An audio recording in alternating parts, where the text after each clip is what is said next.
National Weather Service in Sterling, Virginia has issued a severe thunderstorm warning for South Central and Arundel County in Central Maryland, Northwestern Calvert County in Southern Maryland, until 4:45 p.m. At 4:10 p.m., Doppler radar indicated a severe thunderstorm capable of producing damaging winds in excess of 60 miles per hour.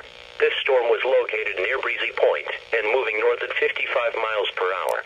Locations impacted include Chesapeake Beach, South River, Breezy Point, Road River, Highland Beach, Galesville, Owings, Ridge, Churchton, Huntingtown, Sunderland, Ellesmere Shores, and Mount Harmony. A tornado watch remains in effect for the area. Although a tornado is not immediately likely, if one is spotted, act quickly and move to a place of safety in a sturdy structure, such as a basement or small interior room. A tornado watch remains in effect until 11 o'clock p.m. for Southern Maryland.